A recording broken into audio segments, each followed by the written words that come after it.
తెలంగాణ రాష్ట్రంలో రేపటి నుంచి విజయ సంకల్ప యాత్ర తెలంగాణ రాష్ట్రం మొత్తంలో మొదలవుతుంది. భువనగిరి పార్లమెంట్లో రేపు మొదలవుతుంది. ముఖ్యంగా ఇది రాజకీయ యాత్ర కాదు, రాష్ట్ర భవిష్యత్తు, దేశ భవిష్యత్తు యాత్ర. గత 2 రోజుల క్రితం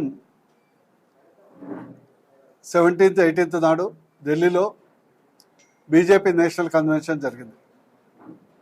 ఆ రోజు నిన్న మోడీ గారు మాట్లాడుతూ ప్రధానంగా 2-3 సూచనలు చేయడం జరిగింది. బీజేపీ పార్టీ యొక్క పోరాటం కేవలం రాజకీయ ఆరాటం కాదు, రాష్ట్ర భవిష్యత్తు పోరాటం. గత 10 సంవత్సరాల్లో, ఒక దశాబ్ద కాలంలో శతాబ్ది కాల ప్రగతిని సాధించాం. అట్టడుగు వర్గాల నుంచి అంతరిక్షం దాకా, north to east, east to west, south to north, మొత్తం ప్యాన్ ఇండియాలో బీజేపీ పార్టీ ప్రజాదరణ పొందటమే కాకుండా నారీ శక్తి, గతిశక్తి, కిసాన్ శక్తి, యువశక్తి, ఇలా అన్ని రంగాల్లో ముందుకెళ్తుంది. ఈరోజు మనం బీజేపీ పార్టీ ఒక లక్ష్యం ఎంచుకుంది. అబ్కీ బార్ 400 పార్, అంటే ఈసారి 400 సీట్లు దాటాలి. 2, మరోసారి మోడీ సర్కార్. దాంతోపాటు మేము తెలంగాణ రాష్ట్రంలో పెట్టుకున్నటువంటి లక్ష్యం ఇస్ బార్ 10 పార్. ఇందులో చెప్తున్నా, ఇస్ బార్ 10 పార్ అంటే ఈసారి 10+ ఎంపీలు గెలవటం తెలంగాణ రాష్ట్రంలో బీజేపీ పార్టీ యొక్క లక్ష్యం.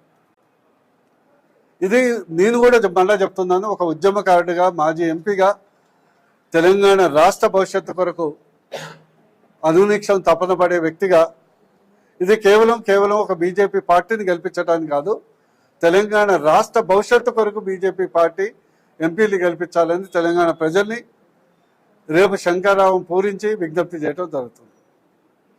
ఎందుకు ఈ విషయం చెప్తున్నానంటే, ఈరోజు కాంగ్రెస్ కళ్ళబొల్లి కబుర్లతోని 6 గ్యారంటీలు అనే 6 ప్రలోభాలతోని ప్రజల్ని, కేసీఆర్ మీద, కుటుంబం మీద ఉన్నటువంటి వ్యతిరేకతను కాంగ్రెస్ సొమ్ము చేసుకుంది.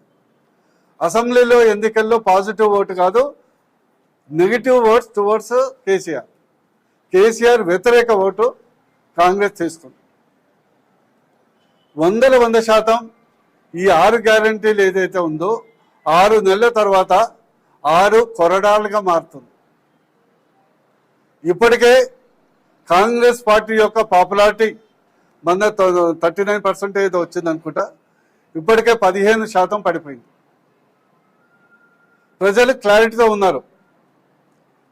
ఇక్కడ ఖాళీ కుండలే ఉన్నాయి, లంక బిందెలు లేవని ముఖ్యమంత్రి రేవంత్ రెడ్డి చెప్పడం జరిగింది.